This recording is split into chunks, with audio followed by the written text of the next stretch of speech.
Hello, good morning बच्चों।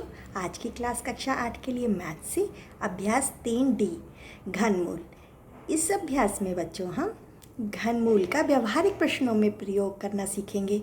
हमें घनमूल निकालना तो आ ही चुका है, तो चलिए शुरू करते हैं। बच्चों देखो, अब हम अभ्यास 3D के दैनिक जीवन में आने वाली हमें किस तरीके की परेशानियों का सामना करना पड़ सकता है, कहाँ पे हमें घनमूल की ज़रूरत पड़ सकती है, उस तरह के प्रश्नों को हल करना सीखेंगे। ठीक है बच्चों। देखो बच्चों, पहला प्रश्न है, एक पेटी में सेब इस प्रकार रखे गए हैं कि प्रत्येक पंक्ति में उतने ही सेब हैं जितनी उस तह में पंक्तियां हैं। यदि तहों की कुल संख्या पंक्तियों की संख्या के समान है तो पेटी में कुल 1728 सेब रखे गए हों तो प्रत्येक तह में कितने सेब होंगे। तो शुरू करते हैं 1728 का घनमूल निकालना। यहाँ पे हमें 3 शर्तों के साथ में प्रश्न दिया गया है, तो हम उसका एक कोर को निकालने के लिए 1728 में अब हम अपना घनमूल निकालेंगे। तो 2 अट्ठे 16, 1 बचा, 2 छिंग 12, 2 चौक 8, 2 चौक 8, 2 तियाँ 6, 2 दूनी 4, फिर 2 दूनी 4, 2 एकम 2, 1 बचा, 2 छिंग 12, फिर से 2 एकम 2, 1 में नहीं जा रहा है तो 0, 2 अट्ठे 16, फिर 2 पंचे 10, 2 चौक 8, फिर 2 दूनी 4 और 1 बचा, 2 सत्ते 14। अब 27 है तो 3 से जाएगा, 3 नम 27, 3 तियाँ 9, 3 एकम 3। सभी को काउंट करके लिख लो यहाँ पे और 3 3 के जोड़े बना लो, हर एक से एक ले लो। अब तो ये आपको बहुत अच्छे से आ गया होगा, है ना। 2 दूनी 4, 4 तियाँ 12। तो आंसर क्या मिला हमें, प्रत्येक तह में 12 सेब रखे गए हैं। बच्चों दूसरा प्रश्न है, एक पेटी में 216 आम घन के रूप में सजाकर रखे गए हैं। ज्ञात कीजिए कि पेटी में आम की कितनी तह हैं। तो अब बच्चों हम 216 का घनमूल निकाल लेंगे। 216 लिखा, 2 एकम 2, 1 नहीं जा रहा 0, 2 अट्ठे 16, 2 पंचे 10, 2 चौक 8, 2 दूनी 4, 1 बचा, 2 सत्ते 14, 3 नम 27, 3 तियाँ 9, 3 एकम 3।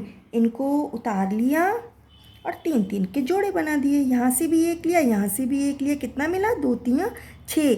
तो आंसर क्या बना, पेटी में आम की कुल 6 तहें हैं। अब बच्चों तीसरा सवाल है, एक संदूक में चाक के डिब्बे घन के रूप में रखे गए हैं।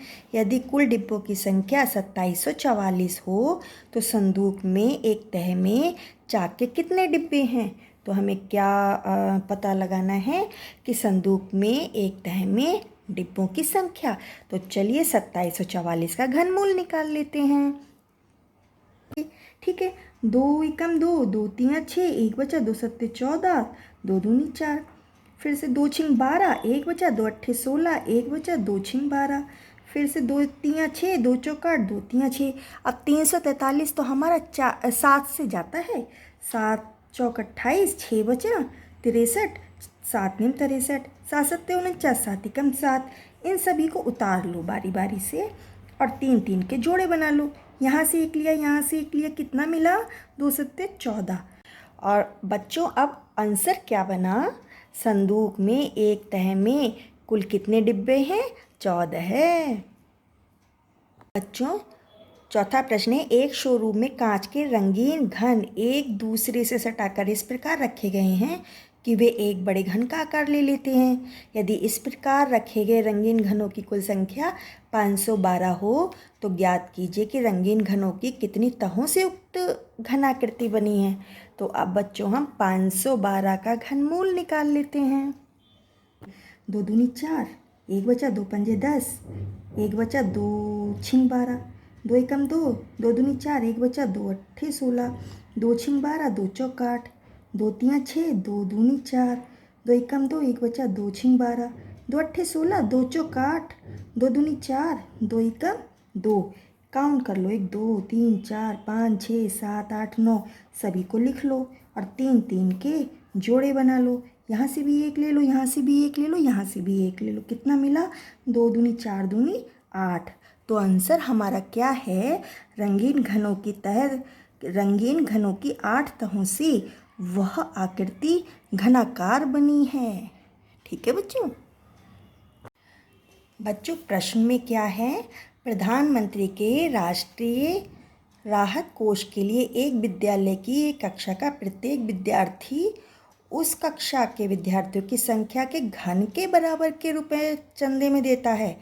इस प्रकार यदि कुल चंदे की धनराशि 15,625 हो तो उस कक्षा में कुल कितने विद्यार्थी हैं? तो हमें क्या मिला हुआ है?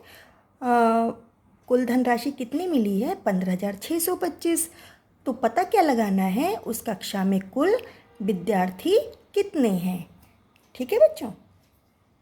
अब बच्चों हम 15,625 का घनमूल निकाल लेंगे। 5 तियाँ 15, 5 एकम 5, 1 बचा, 5 दूनी 10, 2 बचा, 5 पंजे 25, 5 छंग 30, 1 बचा, 5 दूनी 10, 2 बचा, 5 पंजे 25। फिर से 5 एकम 5, 1 बचा, 5 दूनी 10, 2 बचा, 5 पंजे 25। फिर से 5 दूनी 10, 2 बचा, 5 पंजे 25। फिर से 5 पंजे 25 और 5 एकम 5, 1 2 3 4 5 6 सभी को उतार लिया। 3 3 के जोड़े बना दिए। यहाँ से भी एक लिया, यहाँ से भी एक लिया। क्या हमें संख्या मिली? 5 पंजे 25। तो आंसर क्या रहा? उस कक्षा में कुल 25 विद्यार्थी हैं। अब बच्चों छठा प्रश्न है। एक घनाकार टंकी में 1331 लीटर पानी आता है। टंकी की माप ज्ञात करनी है। यदि 1000 लीटर पानी का आयतन बराबर 1 घन मीटर के होता है तो हमें क्या मिला हुआ है? एक घनाकार टंकी में कितने लीटर पानी आता है? 1331। यदि 1000 लीटर पानी का आयतन 1 घन मीटर है तो हमें क्या माप मिल गई?